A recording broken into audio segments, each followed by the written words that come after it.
The Scientific Authority is a group of experts who advises the Minister of Environmental Affairs on the trade in wildlife. One of their main functions is to research the species on the CITES endangered list. The team recently looked into the vulnerability of the white rhino, and I spoke to the scientific coordinator of the group a little bit earlier on.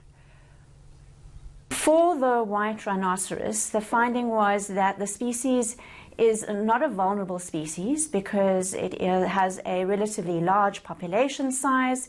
It was relatively stable up until recently, and it is extremely well managed in the country. So the current trade in rhinoceros, which is live animals and trophies, is a low-risk activity. The Minister also asked us to look into the trade in rhino horn, and essentially non-commercial trade can happen under CITES at the moment, and that is, people could buy it for personal effects and take it out the country. And the finding of the Scientific Authority there was that export for non-commercial purposes would be non-detrimental as long as the funds generated, or a portion of the funds generated, could be fed back into conservation and management of the species. How do you make that level of trade happen and those who need to benefit from it? At the moment, what is allowed, as I said, is just the non-commercial export, and essentially people would have to apply to export rhino horn for non-commercial purposes, and that hasn't happened yet. The commercial trade, which is now prohibited through CITES, under CITES, would need the species, or at least the rhino, the horn of the rhino, to be transferred from Appendix 1 of CITES to Appendix 2, which would allow that commercial trade. If those rules were to change surrounding the trade in rhino horn, would it benefit rhino in South Africa? Would it benefit the country? Well, the finding, from this big non-detriment finding, or this assessment that the Scientific Authority undertook, the current situation is not sustainable. There is a huge amount of money that is going into anti-poaching measures, and at least 50% of the rhino population is owned by the private sector.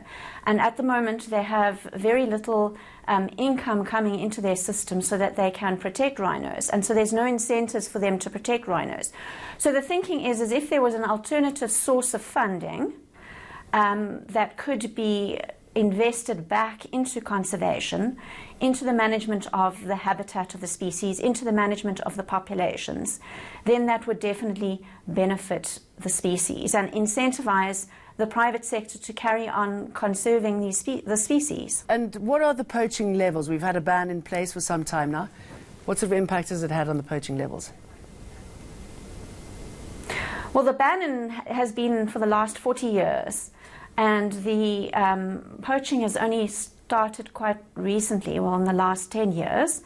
And it's at about 6% of the population, reduced now to about 4% of the population is taken off illegally.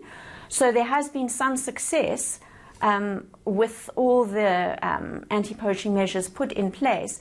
But having said that, the actual pressure from poachers is increasing. So, for example, there are more incursions into the Kruger National Park, and the poaching is starting to see a shift. So there's more poaching happening in KwaZulu-Natal province at the moment. It's good to add what a tremendous conservation success story has been involved with the rhino. Just a century ago, we had less than 50 animals left in South Africa. And due to extremely good work by conservation agencies, especially starting in KwaZulu-Natal province, we're now at 16,000 animals today. That's a tremendous success story. And I think South Africa has proven themselves in that they know how to conserve the species. And it's really the involvement of the private sector has been key in this success story.